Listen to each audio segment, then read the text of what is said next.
Bismillahirrahmanirrahim. Dear students, Assalamu alaikum.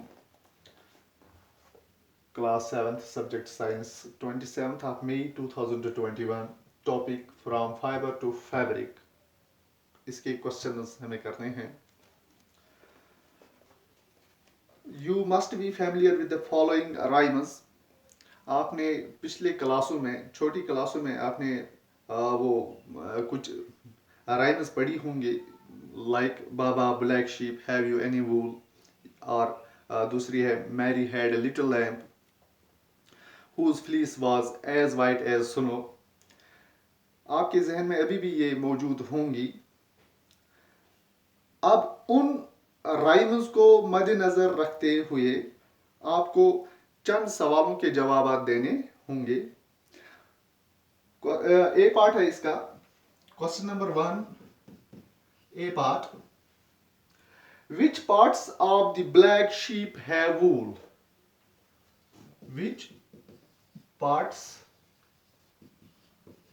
of the black sheep have wool?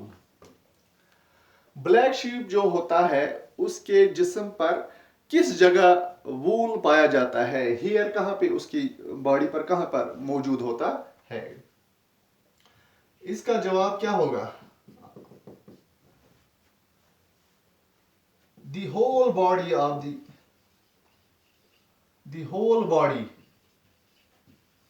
the black sheep. Black की जगह आप black को मिटा भी सकते हैं, आप सिर्फ शीप ही लिख सकते हैं. अब इन्होंने वहीं से दिया है ये black sheep.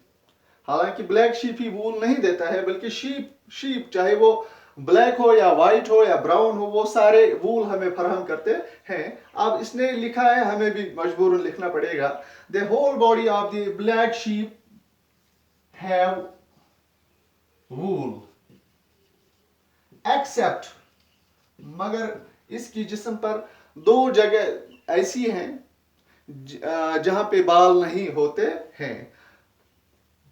Accept face and legs below the knees.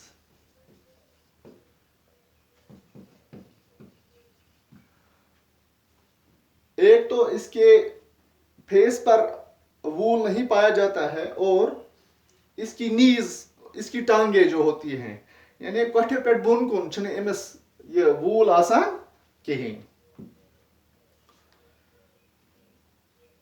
B part, इसका बी पार्ट है. What is meant by the white fleece of the lamb? White fleece का क्या मतलब होता है? आपने अगर ये लेसन पढ़ी है, व्हाइट फ्लीस किसको कहते हैं? What is meant by white fleece of the lamb?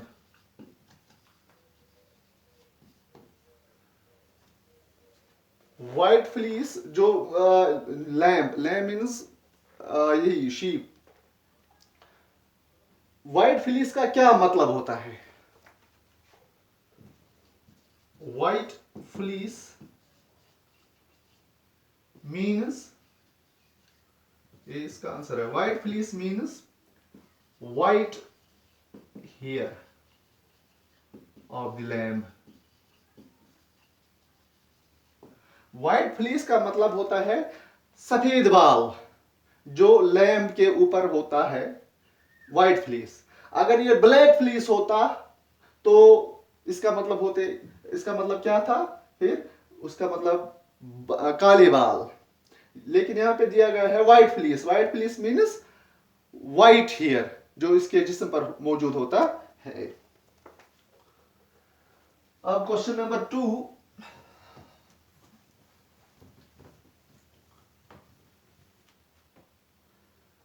Question number 2. The silkworm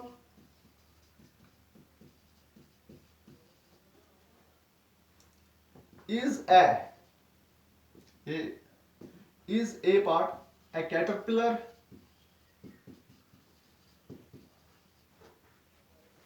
B part, a larva.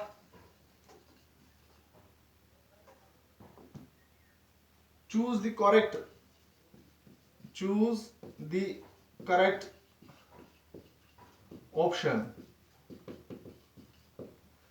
Silk worm क्या होता है? ये कैटरपिलर होता है या लार्वा होता है? इसका आंसर क्या है? इसने 4 आंसर दिए हैं. A part means यह आसान कैटरपिलर. B part means यह आसान larva. C part दिथ both A and B.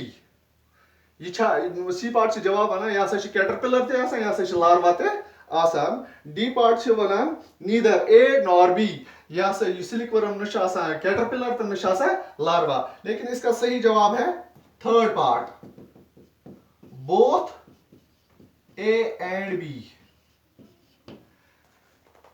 Silk worm caterpillar भी होता है और लार्वा भी होता है, लिहाजा इसका सही जवाब A and B है.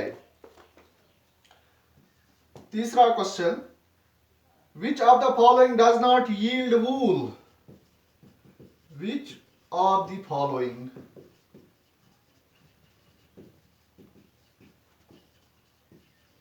does not yield wool? इसने 4 जवाब दिए हैं. ए पार्ट याक, सेकंड कैमल, थर्ड गोट, चौथा वूली डॉग. क्वेश्चन यह है कि इन चारों में से कौन सा ऐसा जानवर है जो हमें वूल फराहम नहीं करता है? Yak, camel, goat and woolly dog. इसका सही जवाब क्या होगा? अगर आपको पता होगा तो आप क्या कहेंगे? इसका सही जवाब होगा वूली डॉग. ये वूली डॉग इसने इसीलिए दिया है ताकि हम कंफ्यूज हो जाएं, हमें कंफ्यूजन हो जाए. शायद वूली डॉग का मतलब शायद ये देता होगा, लेकिन असल हकीकत में ये वूली डॉग हमें वूल फराहम नहीं करता है. इसलिए इसका सही जवाब वूली डॉग है, चौथा ऑप्शन. चौथा क्वेश्चन है, what is meant by the following terms?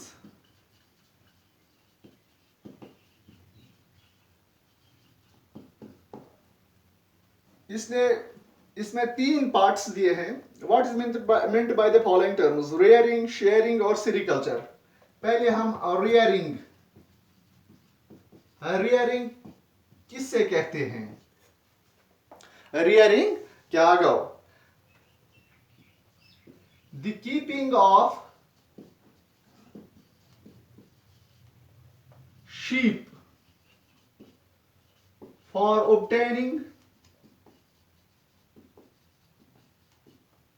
wool is known as rearing.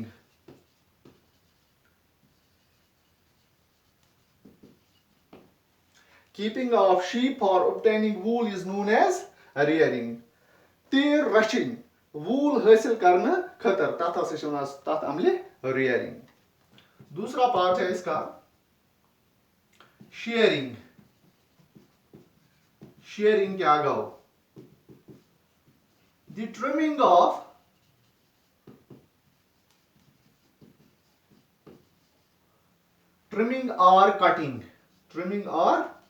cutting of fleece. Fleece means hair of the sheep along with a thin layer of skin is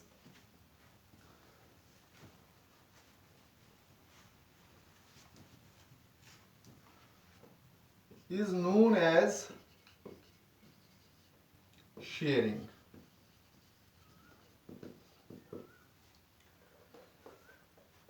जो इन बेड़ों पर बाल होते हैं, उन बालों की कटाई, ट्रिम करने को, कट करने को, और थोड़ा सा पतली युस सम अमन नजदीक छ आसान, सम हेथ, पिठिम सम हेथ, यिथ पट अस शेव करान छ, शेव करन दौरान छ अस युस डेड स्किन आसान छ, पिठिम तह युस आसान छ, सु छ वथान, सु छ वथान। इथे पट येले समन ट्रिम करान छ, कट करान छ ये हेयर, तथ मज छ अख स्किन हुंद अख तह ते तथ सहित वथान।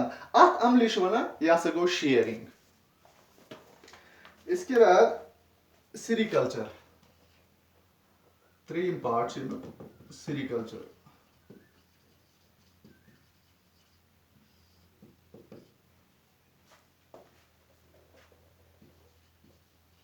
The rearing of silkworms for obtaining silk is known as sericulture.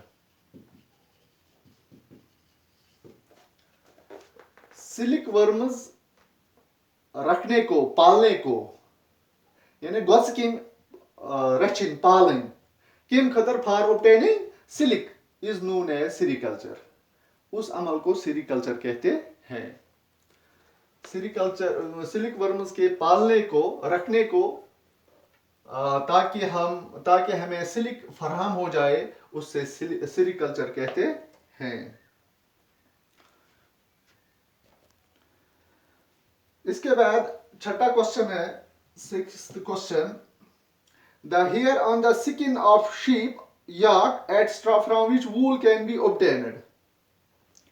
जो इन शीप्स पर या याक पर जो हेयर होता है जिससे वूल हासिल होता है, उसे क्या कहते हैं? उसे फ्लीस कहते हैं। 6th question. 7th क्वेश्चन क्या कहता है? The proper sequence of the life cycle of A silk worm. जो सिल्क वर्म होता है उसमें कौन सा लाइफ साइकिल होता है, किस तरीके का लाइफ साइकिल होता है? इसने पहला ऑप्शन दिया है एग प्यूपा कैटरपिलर, दूसरा pupa egg caterpillar, third eggs caterpillar तो pupa, fourth caterpillar egg pupa.